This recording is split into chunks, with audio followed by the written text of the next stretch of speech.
শুরু থেকেই সবটা জুমলার ওপর চলছে। শুরু হয়েছে 15 লাখ টাকা দিয়ে, 2 কোটি বেকারের চাকরি দিয়ে, পাকিস্তান জয় থেকে পুরোটাই জুমলা। পার্টির কোনো নীতি নেই, এই পার্টির কোনো রকম এজেন্ডা নেই। একটাই এজেন্ডা হলো মানুষে মানুষে বিভাজন সৃষ্টি করা। মিনিমাম সিটস দরকার বিরোধী শিবির হতে, আমরা নিশ্চিত সেটাও তারা পাবে না। আমরাও ছোটোবেলা সানডে, রামায়ণ, মহাভারত আমরাও দেখে বড় হয়েছি।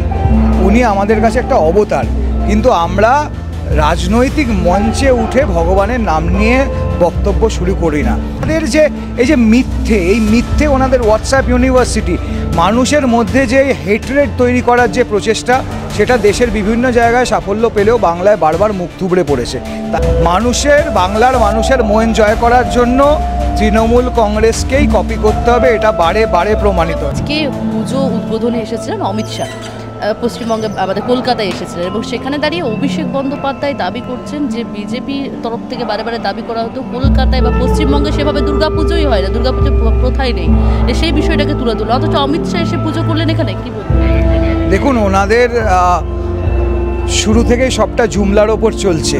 শুরু হয়েছে 15 লাখ টাকা দিয়ে, 2 কোটি বেকারের চাকরি দিয়ে, পাকিস্তান জয় থেকে পুরোটাই জুমলা। ওনারা বাংলার মানুষকে প্রতিনিয়ত অপমান করে যাচ্ছেন। ওনাদের বহু বক্তব্য, এখানে সরস্বতী পুজো হয় না, দুর্গা পুজো হয় না, অবশেষে ওনাকে নিজেকে আসতে হয়েছে। শুধু তাই নয়, কয়েক মাস আগে ওনাদের কনভেনশনে জয় বাংলা স্লোগানও আমরা শুনেছি। তো আমাদের পথেই হাঁটতে হচ্ছে, এবং নিশ্চিতভাবে আমাদের সর্বভারতীয় সাধারণ সম্পাদক অভিষেক বন্দ্যোপাধ্যায়, উনি ওনার স্টেটমেন্ট দিয়েছেন, এবং আমরা যেটা বলি আমরা সেটা করি, ওনারা যেটা বলেন ঠিক তার উল্টোটা করেন। তো আজকে যখন আমাদের মাননীয় স্বরাষ্ট্রমন্ত্রী বাংলা এসে পুজো উদ্বোধন করছেন, ওনাদের যে বারবারের বক্তব্য, বারবারের যে মিথ্যে কথা, বারবার যে ধর্মীয় সুশ্রুতি দেওয়ার রাজনীতির যে স্ট্র্যাটেজি ওনারা নিয়ে চেষ্টা করে গেছেন প্রতিনিয়ত বাংলায় একটা আগুন ছড়াতে, একটা হেট্রেড জন্মাবার যে চেষ্টা করেন, সেটা আজকে ওনাদের নিজেদের কথাতেই ব্যাকফায়ার হয়েছে। উনি এসছেন, উনি 2 বা 3টে পুজো উদ্বোধন হয়তো করেছেন, আমি ঠিক জানি না। এখানে কালীঘাট মন্দিরেও এসেছিলেন। কালীঘাটে এখন পুজো দিচ্ছেন, জয় শ্রীরাম থেকে কালীঘাটে কালী মায়ের নামে জয় করছেন, কি বলবেন? কোথাও গিয়ে কি জয় শ্রীরাম থেকে কালী মাকে জানে বাঙালিদের একটা আবেগের জায়গা, সেই জায়গা কি রূপান্তরিত? দেখুন, শ্রীরামকে আমরাও ছোটোবেলা সানডে, রামায়ণ, মহাভারত আমরাও দেখে বড় হয়েছি। উনি আমাদের কাছে একটা অবতার, কিন্তু আমরা রাজনৈতিক মঞ্চে উঠে ভগবানের নাম নিয়ে বক্তব্য শুরু করি না। আমরা চেষ্টা করি রাজনীতি আর ভক্তি, পুজো আচ্চা সবটা আলাদা রাখতে। ওনারা ভগবানকে সামনে রেখে রাজনীতি করছেন।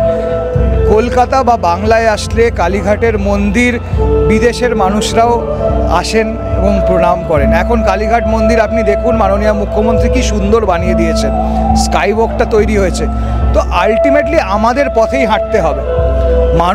বাংলার মানুষের মন জয় করার জন্য তৃণমূল কংগ্রেসকেই কপি করতে হবে, এটা বারে বারে প্রমাণিত হয়েছে। তৃণমূলের পথ ধরে বিজেপি হাঁটছে। ন্যাচারালি আমরা যেটা আজকে করি, ওনারা সেটা 2 মাস পরে করেন, 1 বছর পর করেন। এটা বারে বারে মাননীয় মুখ্যমন্ত্রী এবং আমাদের নেতা অভিষেক বন্দ্যোপাধ্যায় বলেছেন যে what Bengal things today, rest of India things tomorrow. এবং ওনাদের যে এই যে মিথ্যে, এই মিথ্যে ওনাদের হোয়াটসঅ্যাপ ইউনিভার্সিটি, মানুষের মধ্যে যে হেট্রেড তৈরি করার যে প্রচেষ্টা, সেটা দেশের বিভিন্ন জায়গায় সাফল্য পেলেও বাংলায় বারবার মুখ থুবড়ে পড়েছে। তাই এখন বাংলার মানুষের মন জয় করার জন্য তাদেরকে জয় বাংলা বলতে হচ্ছে। যে দুর্গা পুজো নাকি হয় না বাংলায়, তা উদ্বোধন করতে হচ্ছে। এবং নিশ্চিতভাবে কালীঘাটে যাওয়ার ব্যাপারটা আমি একটু অ্যাভয়েড করে যেতে চাই। সেটা হয়তো হতে পারে ভক্তি, কারণ সেটা একটা মন্দির, এবং সেটার ব্যাপারে আমি বক্তব্য কিছু রাখতে চাই না। কিন্তু এই পার্টির কোনো নীতি নেই, এই পার্টির কোনো রকম এজেন্ডা নেই।